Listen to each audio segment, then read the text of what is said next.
Dans ce courrier, on va le parcourir avec le concours de la technique, bien sûr, où nous pouvons lire, entre autres, n'est-ce pas, les manquements qui auraient motivé le sélectionneur, le Belge, à jeter l'éponge. Vous, quel regard vous avez-vous jeté, n'est-ce pas, sur cette actualité, Sébastien? Oui, mon regard, il est très simple. C'est qu'on a que, vu des documents fusés dans les réseaux sociaux. au fait, regard ou alors ma position, mon analyse, il est très clair. C'est Ta que lecture.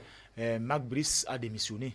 Ça, ce n'est plus... Ça, en un point douté. Ça dit que... Non, permettez. Non, parce que quand vous dites en un point douté, parce que le Camerounais lambda qui nous regarde là actuellement devant son petit écran, il est encore dans la logique dubitative parce que là, on dit non, il est revenu, la décision, non, son argent a été payé. Marc Brice a bel et bien démissionné.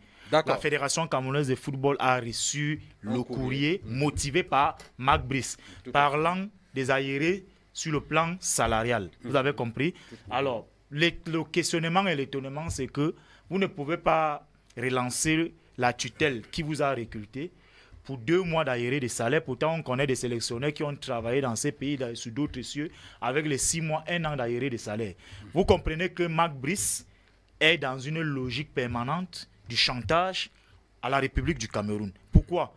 Parce que ce qu'on ne vous dit pas, à la dernière rencontre des Lions indomptables ici, là, face à la Libye, pour le match qualification de la Coupe du Monde 2026, est-ce que vous savez que c'est à l'aéroport, à la veille du match, que les mêmes gens qui ont amené Marc Brice au Cameroun étaient allés le chercher parce qu'il avait dit là, il jette le tablier, il rentre. Si son colistier, c'est-à-dire que Joachim Mounouga n'est pas sur la feuille sur le banc de touche. Sur le banc de touche.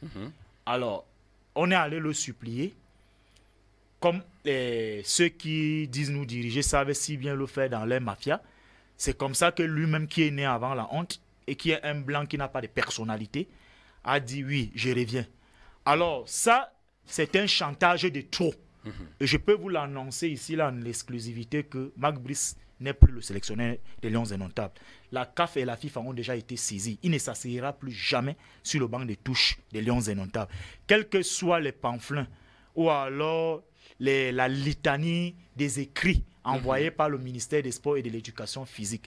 La Fédération camerounaise de football, qui est l'organe technique, je dis bien l'organe technique, qui est l'interlocuteur de l'État du Cameroun auprès de la Confédération africaine de football et la FIFA, a pris acte de la démission parce que le même courrier qui a été envoyé au ministère des Sports a été aussi envoyé à la Fédération camerounaise de football et motivé, y compris le mail. Et c'est pour cela que si la Fédération camerounaise de football, au niveau de son département communicationnel, ils avaient quelqu'un de très outillé, de compétent de ses côtés, la Fédération devrait accentuer la communication en organisant une conférence de presse pour sortir le mail. Parce que ça ne sert à rien de faire la communication à la cachotterie là. Il y a bel et bien un mail qui a été envoyé au secrétaire général de la Fédération camerounaise de football, y compris à son président. Et ils ont pris acte. Donc tout ce que le ministre des Sports vient après galéger là, décrit là, ça n'a plus sa place. Lui-même, il a bel et bien reconnu qu'il y avait effectivement les problèmes des paiements de salaire de Marc Brice et que cette histoire a été réglée, je crois, le 18 ou le 19. Ça veut donc dire qu'il y avait véritablement les problèmes de salaire. Alors, venir le dire comme ça, là, c'était un aveu de culpabilité. Donc, pour moi, je vous l'annonce en exclusivité. Marc Brice ne s'asseyera plus jamais sur le banc de touche des Lions indomptables. Et la Fédération camerounaise de football doit rester ferme. C'est-à-dire ferme sur cette décision-là. Parce que c'est trop de chantage. Et je vais terminer en disant ceci. Je fais partie de ceux qui ont soutenu l'arrivée de Marc Brice. Parce que j'estimais qu'au sein des Lions indomptables, il y avait un tout petit peu un foutoir qui avait élu domicile là-bas parce que l'ancien sélectionneur n'avait pas la poigne. Il n'avait pas la capacité de conduire cette équipe.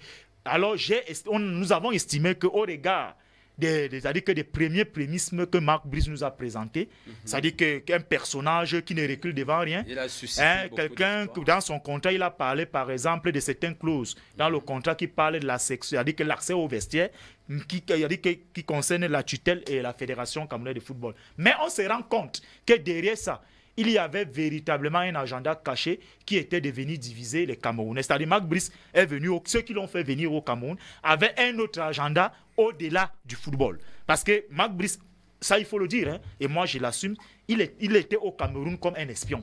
C'est-à-dire que vous avez vu par exemple la crise entre le ministère des Sports et la Fédération camerounaise de football. La boutade qu'il y a eu entre le président de l'exécutif fédéral et Marc Brice au siège de la Fédération camerounaise de football, ça a divisé les Camerounais. Ça a failli même cristalliser un certain embrasement. Qui est le seul parti politique qui unit les Camerounais. Quand on ne connaît pas si vous êtes du SDF ou vous êtes de tel parti. C'est-à-dire que c'est ça qui permet aux Camerounais aujourd'hui.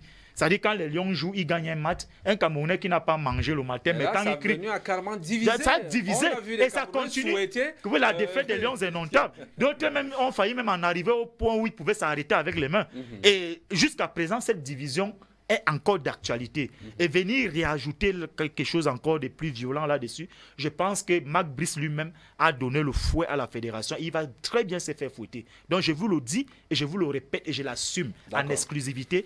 Il ne s'asseyera plus jamais sur le banc de touche des Lions indomptables. On ne peut pas faire le chantage de manière permanente à un pays comme le Cameroun. Le Cameroun n'est pas quand même, je ne sais pas, la Nouvelle-Guinée-Papouasie. C'est quand même la République du Cameroun et les Lions indomptables qui ont produit des icônes comme les Abbé Gambida, les Albert Roger Mila, les Patrick Mboma. Quand même, on ne peut pas venir faire le chantage à une telle nation aussi, comme ça, qui s'est assis dans le milieu footballistique. Donc je pense pour moi que pour laver l'image du Cameroun, pour laver toutes les humiliations, la division que nous avons connue depuis l'arrivée de Marc Brice, vraiment qu'il rentre dans sa Belgique natale comme il est venu. D'accord.